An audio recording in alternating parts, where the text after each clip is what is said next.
हरे कृष्ण। तो आज के इसको श्रील प्रभुपाद कहते हैं कि हमारा ये जो समाज है, भक्तों का समाज, ये एक बड़े परिवार की तरह है। हमारे बीच में जो संबंध होने चाहिए वो प्रेम और विश्वास के आधार पर होना चाहिए। जो भी मतभेद है उसको बाजू में रखकर हमें हमारे इस जीवन का उद्देश्य, हमारे जीवन का मिशन आगे कैसे बढ़ाया जाए, इसके ऊपर ज़्यादा ध्यान देना चाहिए। देखिए, ऐसा कहा जाता है कि ये जगत जो है ये दुखालय है, तो हम यहाँ पर दुख भुगतते रहते हैं। तो ज़रा ठीक से अगर इसका हम सटीक परीक्षण करेंगे तो पता चलेगा कि जो भी दुख हम भुगत रहे हैं वो वास्तविक हमारे रिश्ते नातों से ही हमको मिलता है। आप विचार कीजिए, आपको अधिक दुख किससे होता है? रिश्तेदारों से ही होता है। तो ये जो संपूर्ण व्यवस्था है हमारे संबंधियों की, या जो भी संबंध हमारे बने हैं इस भौतिक जगत में हमारे जन्म के आधार पर, ये सब संबंध बने हैं ताकि हम एक दूसरे को दुख दे सके। ऐसा नहीं है कि वही हमको दुख दे रहे, हम भी उनको दुख दे रहे। तो एक दूसरे को परस्पर दुख देने की ही यह व्यवस्था है। तो जन्म के आधार पर जो हमारे संबंध है वो अधिकतर हमको दुख ही देते रहते हैं। आज, और अगर आज नहीं दे रहे तो कल देंगे। ये व्यवस्था ही उसके लिए, आज न कल हम एक दूसरे को दुख देने ही वाले हैं।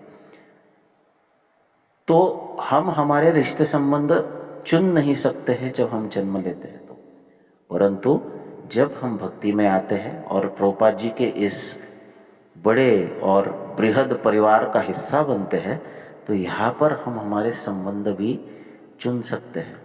यहाँ के संबंध जो है वो एक दूसरे को दुख देने के लिए नहीं, अपितु महान भय से और महान दुख से एक दूसरे को मुक्त करने के लिए बनाई जाती है। और इसलिए जो प्रभुपाद कहते हैं वो बहुत बड़ी बात है। हमारा समाज एक बहुत बड़े परिवार की तरह है। हमारे संबंध शाश्वत संबंध है, क्योंकि हम सब कृष्ण से संबंधित जीवन जीने का प्रयास कर रहे हैं। कृष्ण से विमुख होकर जीवन नहीं जी रहे, कृष्ण से सन्मुख होकर जीवन जी रहे। इसलिए हमारे संबंध भी शाश्वत होंगे और हम एक दूसरे को दुख देने के लिए नहीं आए, अपितु एक दूसरे को दुख से छुड़ाने के लिए आए। यहाँ पर आकर भी हम आपस में अगर मतभेद तो होंगे, क्योंकि भौतिक मन जो है ये भौतिक वस्तु है। तो मन में के विचारों में, मन की चेतना में, मन की स्थिति में हर एक के भेद होंगे। तो मतभेद होना कोई बड़ी बात नहीं है, वो तो इस भौतिक जगत का हिस्सा है।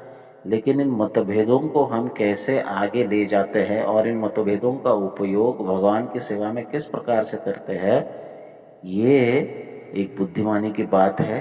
और इसलिए आचार्य के निर्देश अंतर्गत रहकर, इस परिवार में प्रेम से रहकर इस मिशन को आगे बढ़ाना ही हमारे जीवन की सफलता होगी। अन्यथा झगड़ा तो हम भौतिक जीवन में करते ही रहते हैं। भक्त के समाज में, भक्त के बीच आकर मतभेदों के आधार पर झगड़ने से हमें हमारा परम लाभ है उससे विमुख होना होगा। और जो परम लाभ अभिष्ट सिद्धि भगवत प्रेम है, भगवत भक्ति है, इससे विमुख होने के लिए हम भक्तों के बीच तो आए नहीं है, इसको तो प्राप्त करने के लिए भक्तों के बीच आए हैं। छोटी छोटी बातों पर मतभेद से हमें इसको गंवाना नहीं चाहिए। यही श्रील प्रभुपाद जी का आज का आदेश है। श्रील प्रभुपाद की जय।